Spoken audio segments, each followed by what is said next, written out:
Ladies and gentlemen, it is an honor, privilege, and pleasure to be joined once again by the Honorable Dr. Iyanla Vanzant.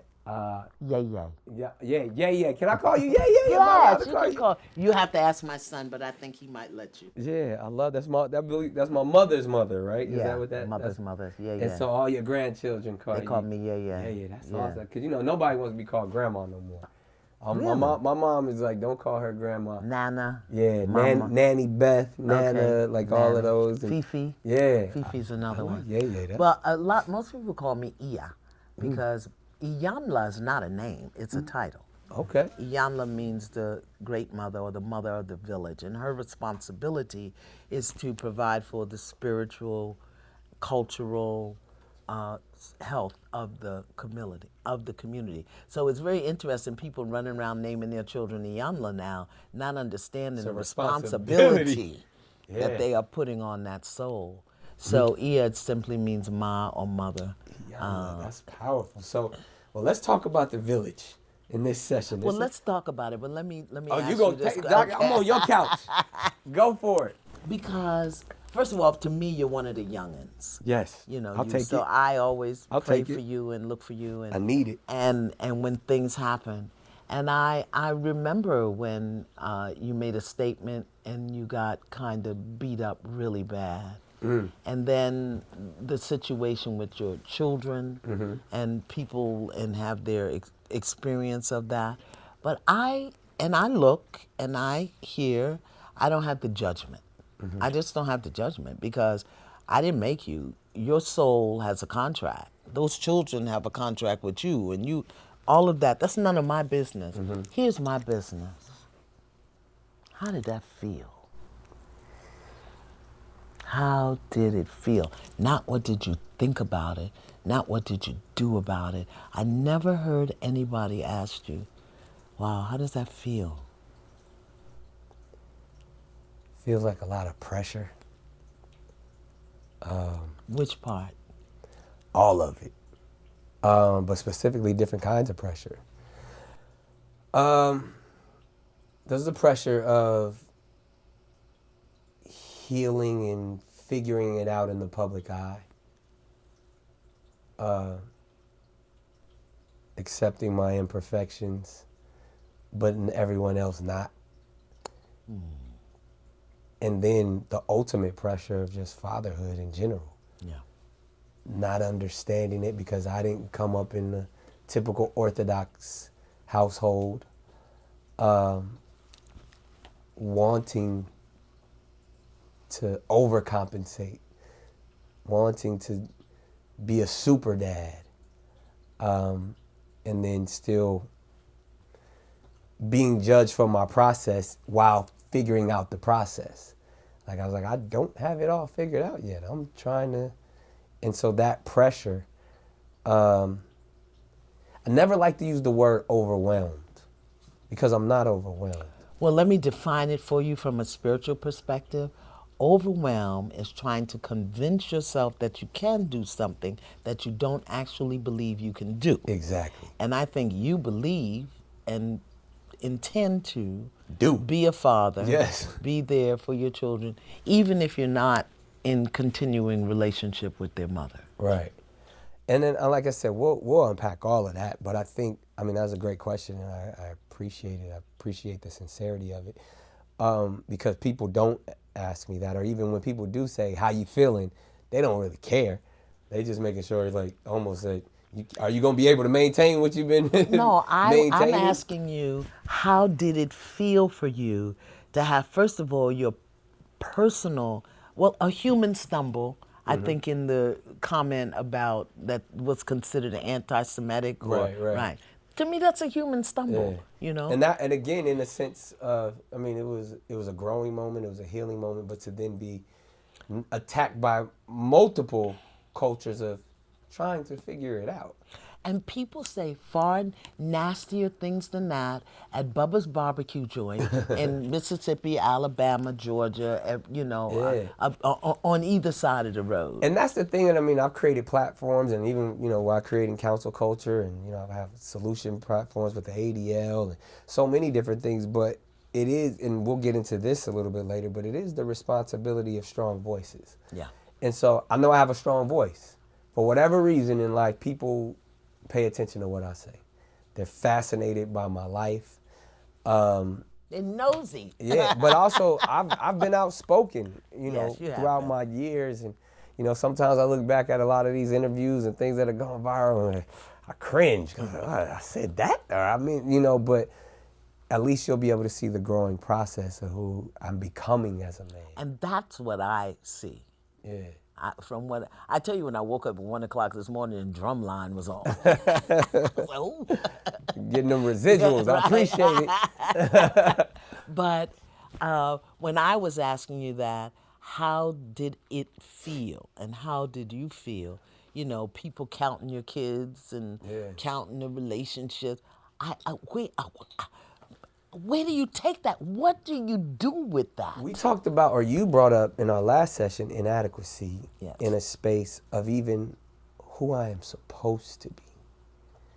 I've done many things. I've been doing this for over 3 decades, and there's been expectations, there's been great achievements. But as I sit here as a man in his 40s, and the common conversation about me is, me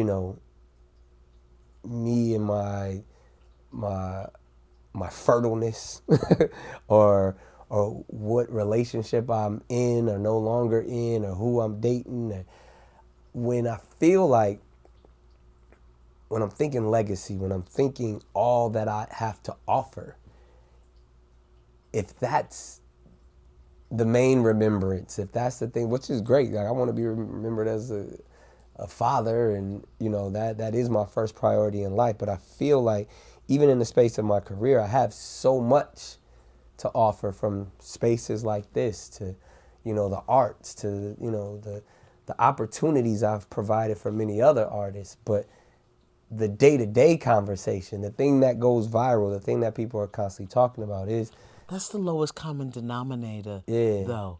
And the here, low frequency of it yeah, all. right, and that's what keeps people occupied in your life and negligent of their own.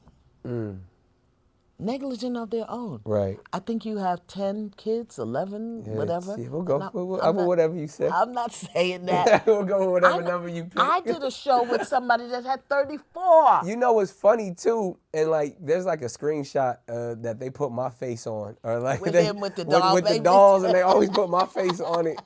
They've been waiting for this moment. Like they thought you was gonna bring the dolls with you.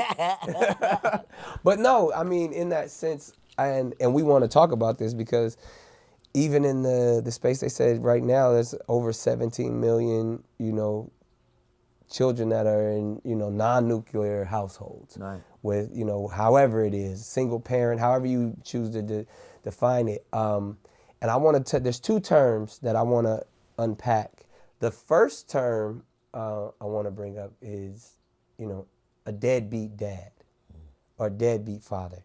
I hear that a lot. I hear that term thrown around About you. about me and many others, of just men that, may not be in your traditional relationship. And then the other term that I hear quite a bit is a broken home, creating broken homes.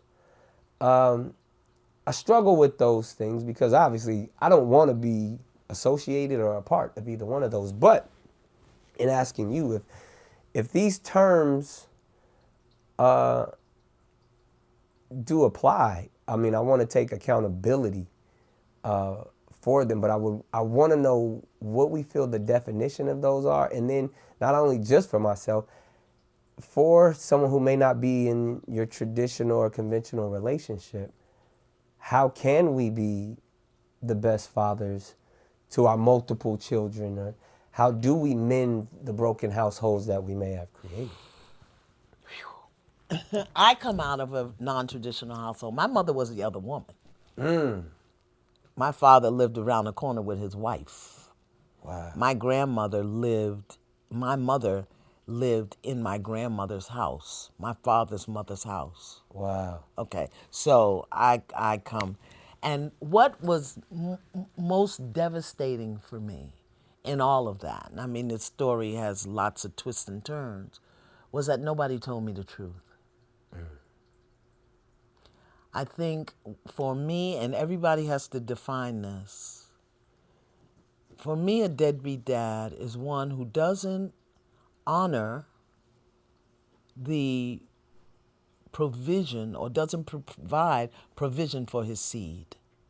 And that doesn't have to be, I'm sure, the way you provide for your children.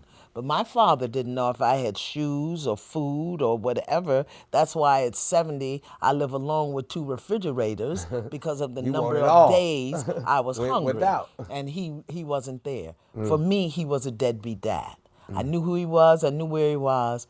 He didn't provide for his seed. That is the first thing that I believe a father has to do. Number 2, I think that a father has to be a demonstration of what I call AIM: accountability, integrity, and mastery. Those 3 things. Yeah. My father wasn't any of those. It's interesting for the first one that you touch on, because I get this quite a bit personally. Because as we all know, I've been blessed. I'm financially well off. And that instantly, that becomes the conversation quite a bit. It's like, Because oh, women, he can just, it don't matter if he can buy houses and G-Wagons and all of that stuff. It's about, that doesn't make him a good father. but didn't I say in the first session that we did that fatherhood, that women look to men to what they can do? What can you do? So it's not that that's where you've been reduced to, that's what's expected of you. Right. Because there are many men, I've worked with a lot of them, who want to be a father to their child, but because they can't write a check, they're not allowed to. Let's have that conversation, okay? There are many men who want to be in their children's lives, but because the woman is so, and this isn't, not a condemnation of my sister women, but because she's so bitter and disappointed and angry, upset because she didn't make it with the man, that she will deny the child its father. Come I've on now. seen it. This is not something somebody's telling me, nor is it a judgment or a condemnation. So it's a very complicated matter. I don't think a father is deadbeat if he's not allowed to be in relationship with his children. But if he has the capacity, if he has the ability, and he has the responsibility, and he doesn't, too many of our young girls are, ravishing themselves with drugs and sex and all kinds because daddy never tucked them in at night. And that, Too many young men are using a gun, and their penis as weapons because daddy didn't give them another model to be. So for me, a deadbeat dad is a man who doesn't provide for his seed when he has the responsibility to do, a man who doesn't walk in his truth, who doesn't walk in his truth, whatever that is. I don't care if he's a bus driver, a grave digger. Let your children know who you are through your presence, not through your pocket. again, we talking about the village. There's a certain idea in tribalism where it was associated to where, like, well, you can have as many children as you can take care of. Or Yeah, you that's not tribalism. That's culture. And what if, I don't know, I can make it up any way I want to since I'm a guest on your show and you invited me here. Indeed. What if you are the reincarnation of some great king? Come on, Doc, cook on them.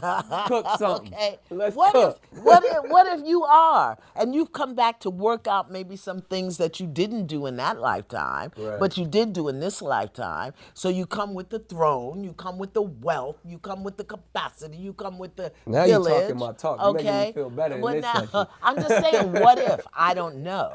So, maybe instead of being upset or, people they looking at, well, thank God he's got the money. Right. Thank God he's got the platform. Right. We know those kids are going to be taken care of and provided for. I don't know what your soul is working out. And those kids chose you. Yeah. Whatever their soul needs, You're going to give it to them, you and their mothers. Well, what I can tell you, my soul is working out, and so I be a little revealing in this moment is I do struggle with the idea of, not the idea, with the purpose. Just like even what you said was so powerful. It's like there's a reason I'm in this position. And the reason you have those children. right, that's even all together. It's just like because I want to do my best, and when I find myself in my therapy sessions and the times where it does get scary, is walking in my purpose is my day-to-day goal. But when that purpose is thrown off, specifically in fatherhood, I get concerned. I get, because it's not even about the outside chatter. It's not about, people's opinions about me. I clearly could care less what people actually think about me, but it's more the things that I often struggle with is, and I think somebody put it this way, it's like, when your daughter asks you why, what is going to be your answer? Why what? I mean, why so many children? Why weren't you monogamous with mommy? Why did I choose the lifestyle that I chose when I had the ability to choose a more traditional lifestyle, or even was in a traditional setting? Is that in integrity with who you are? Are you in integrity with yourself? When you Yeah. wake up in the morning, do you say, I am, Nick Cannon, and this is what I believe in, these are my values, my this, and you're human, you're going to stumble, you're going to fall. Right. I'm Iyanla, I am the great mother. Yeah. And my job is to facilitate the evolution of human consciousness. One mind, one body, one life, one spirit at a time. But if Law and Order doesn't come on soon, I'm going to smack the taste out somebody's mouth or punch him in the throat. Right. I need some Law and Order. Right, okay, right. because I'm human. Right, right. Okay? Are you in integrity with yourself? And my father, who was married, had 3 children with my mother, and then went off and had 5 children with somebody else that I met one day on the corner on the way to some place. I didn't know these people from a can of paint. And now all of a sudden I got brothers and sisters. And we never did, but because he wasn't public, no, do you know how devastating that was to me? I was devastated to know that I had brothers and sisters that I had never seen or known, and then when I get famous, they wanted a check. Stop it. Okay? Right. Devastated. And now he's dead. No explanation because he didn't live in integrity. He didn't tell the truth. He lied. Do your children know each other? Yes, they do. All of them know each other? Yes, they Are do. you accountable to yourself? Right. Do you have elder men, brother men, your psychologists, whoever? Does your grandmother know who you are? Yeah. Is what you do on a daily basis, I'm talking culture here now, Right. is what you do on a daily basis, do you make your grandmother proud? Oh. Are you doing anything that you were ashamed for her to know? Nope. Have you been able to take your children to see their great-great-grandmother? Yeah. Okay, so we're talking accountability, we're talking integrity, personal integrity, cultural integrity, familial integrity. Now, if you can master your sex life, I think you'd do a little better. I'm trying to figure that one out, Doc. I don't know. We'll touch on that because what is it about men in my position who have I always call it, and this is the downfall of many of us, the access to excess. Human. You're human. When I know if I was just, a truck driver from San Diego, California, my lifestyle would be different. Specifically my sex life would be different. You think so? Oh, I mean, I'd probably still be Adam the way but it probably wouldn't be in the same sense that I wouldn't have the access to since You'd have the access to the excess when it comes to the sex life. Right. The punanis are just running rampant all over you just see them everywhere. They just throw themselves open. That is true. So let me put it like this, then. I would say that my means in the world in which I've created for myself gives me the accessibility to be, promiscuous and unapologetically. And I don't know in the grand scheme of things. I mean, this is a father of many, and even still living the lifestyle that I'm living. I don't want it to be my downfall, but even the perception, and again, I don't want to focus on what people think, but even in my day-to-day process, it's definitely limited my bandwidth. It's definitely altered my focus at times. And even times, so much to even there's been times where different psychologists and practices have told me that I need to be celibate, or practice abstinence to, there's one time people thought I was sex addicted, but it's like, it's not that what I learned that I was addicted to. I was addicted to pleasing people. Yes. I was going to say the very same thing. And now, see, as a woman, I was on the other end. My promiscuity resulted in me having the children without the father. As a neglected, abused, sexual, physical, emotional, I too was promiscuous. As a young girl, and it resulted in pregnancies that didn't come to fruition, and ultimately 3 children that I did have and raise. And when I began to dig into it, a couple of things. Number one, I grew up in a time, in a period, and maybe it's still today, I don't know, where sex was a demonstration of love. And I was so unloved. I was just unloved. I felt unloved. My father died when I was 30. He committed suicide. My father never in my life, I have not one memory of my father kissing me, hugging me, or telling me he loved me. And the uncle who raised me, who I lived under his roof, who, was a functional alcoholic, who probably said 10 words to me in his entire life, I love you, being one of them. So when he raped me, I thought that was a demonstration of his love. So I was on the other end of being promiscuous, A, wanting to feel loved, and number two, because I was shuttled around to so many, my job was to make people happy, to please people. And as a young, vulnerable, black, red, brown girl with absolutely no woman demonstrating to me who I was and how I was supposed to be, I just gave myself away. Then, so by the time I'm 21 and understanding this, I'm totally unworthy. I'm dirty, I'm filthy, I'm broken, and nobody wants me. So the first thing hobbling along on the crutch, I married it to bring worth and value to myself. Oh joy, oh rapture. So if I don't speak that, however, nobody knows it. I've written about it. Right. Because, Nick, my love, my beloved, the only reason people are talking about it is because you're public. It goes on every day. I was a victim of it, and I lived it. Here's the thing.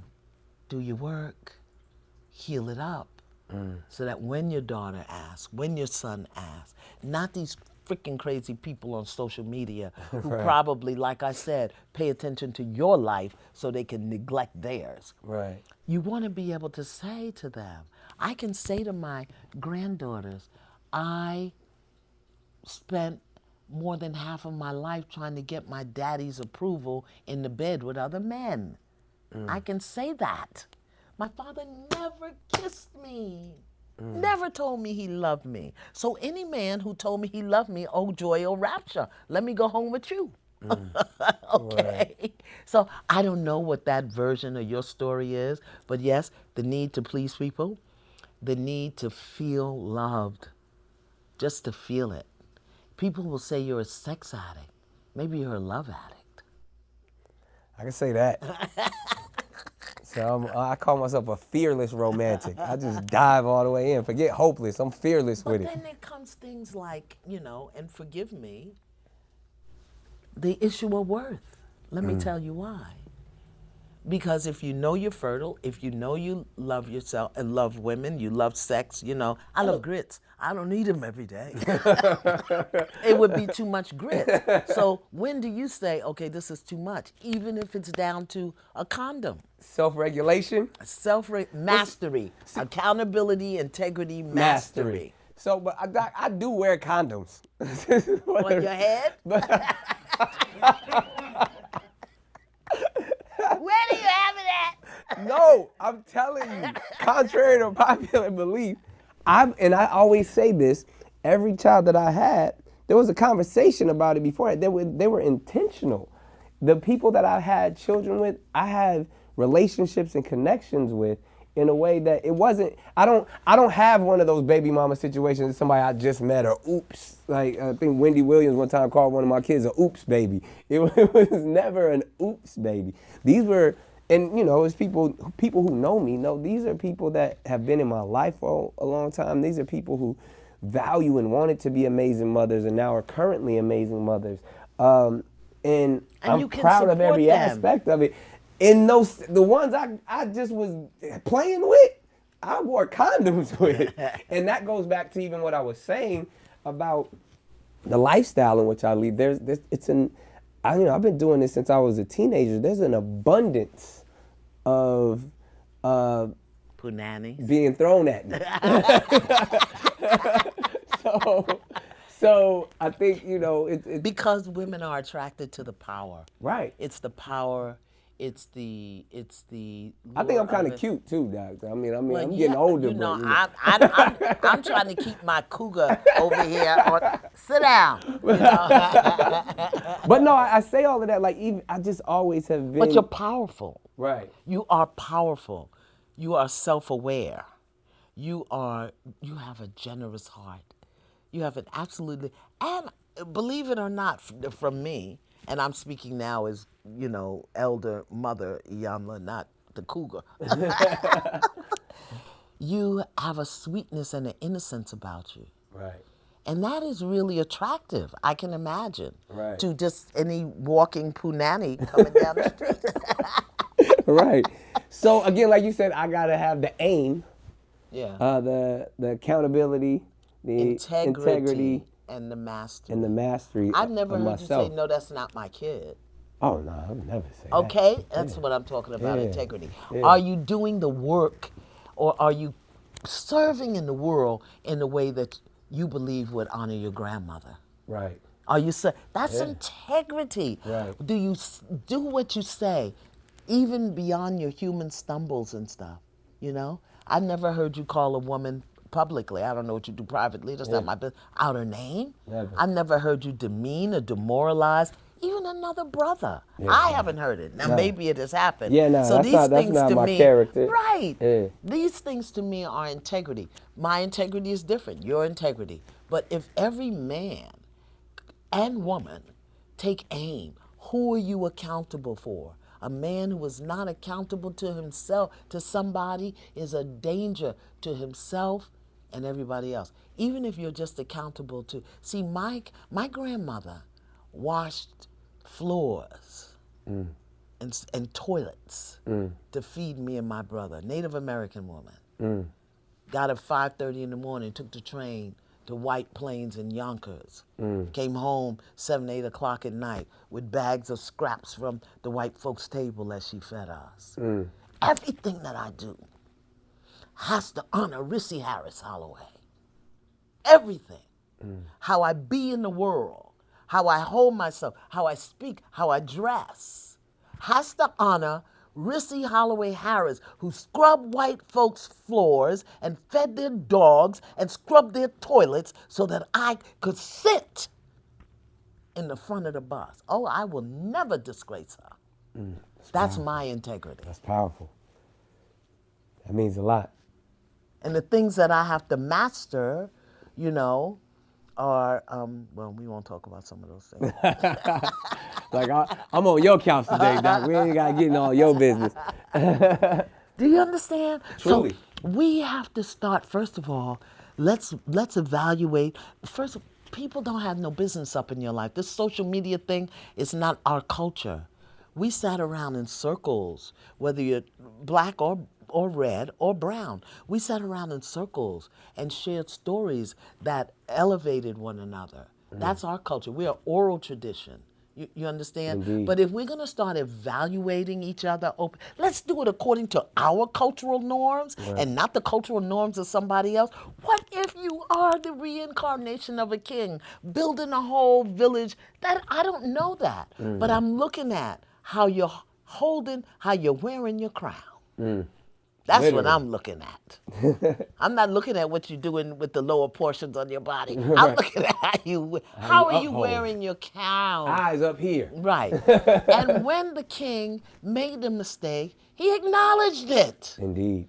And we don't have to beat you, flog you all day long, take your stripes and put your tail between your legs and get your. But we're destroying brothers out here, evaluating them without a cultural context for who they are and what it is that we do. Now, some we need to smack around a little bit, Yeah. but That's the accountability. but who is the elder council? Who is the egg bay that we call? If you really run amok, Yeah. Who do we? just show your booty all over town.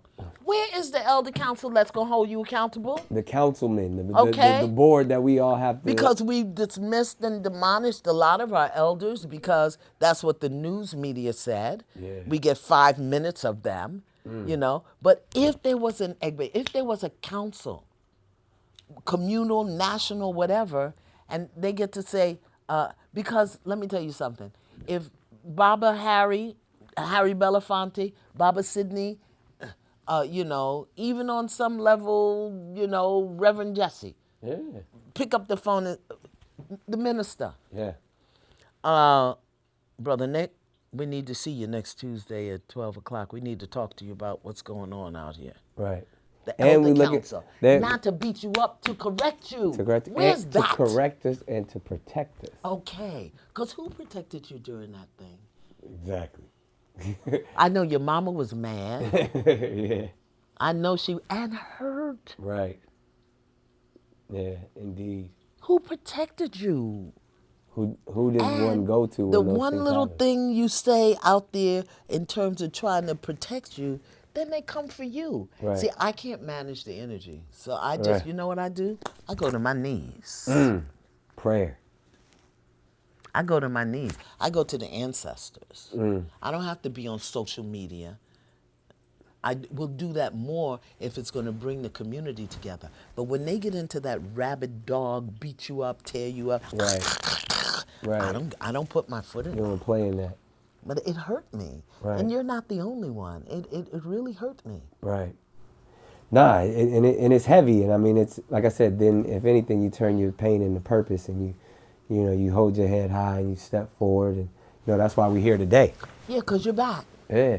That's why I say, looking at the bigger picture, the larger context, I see a bigger purpose than just you having kids with multiple women who ain't black. Now, that's what I see. Come on, but somebody. I could be wrong. Come on, I'm somebody. old.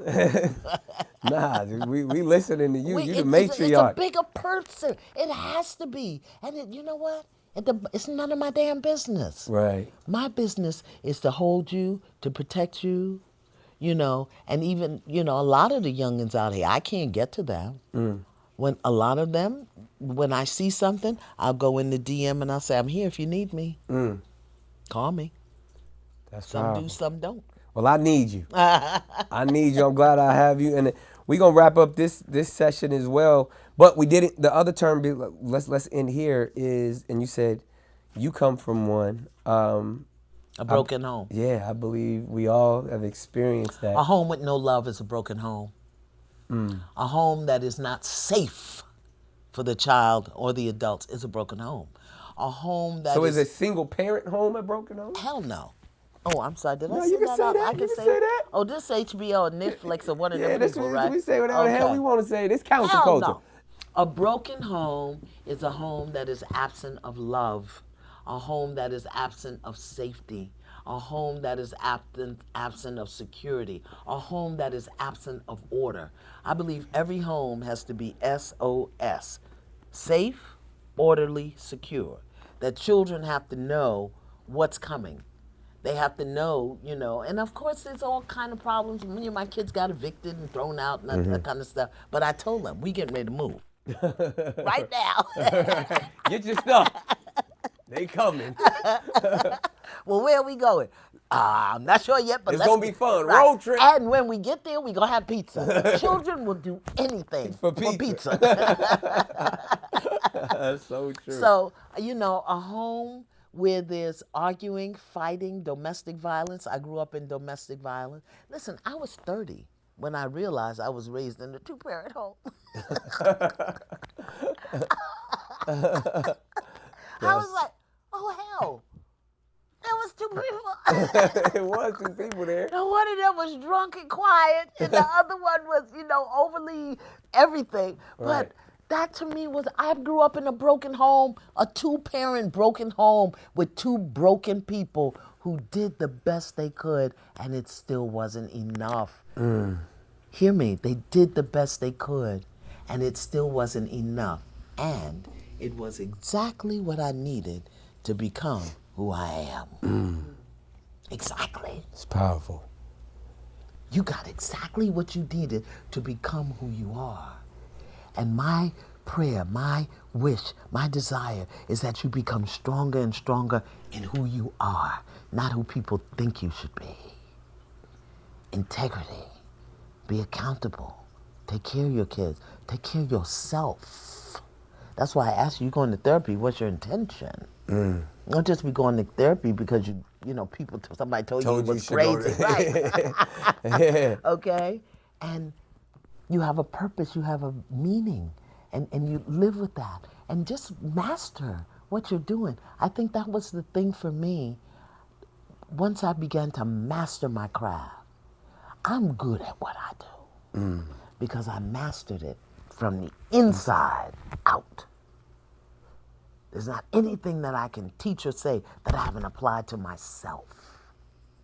Because I couldn't sit with people weeping and crying and they're triggering up my stuff. I got to be as solid as I can in here to be able to support. So for me, it was mastery. So many black men, if they would just master themselves, master their minds, and master their behaviors, not that you won't have an occasional stumble, I think that the world would, whether the world saw them differently or not, wouldn't matter.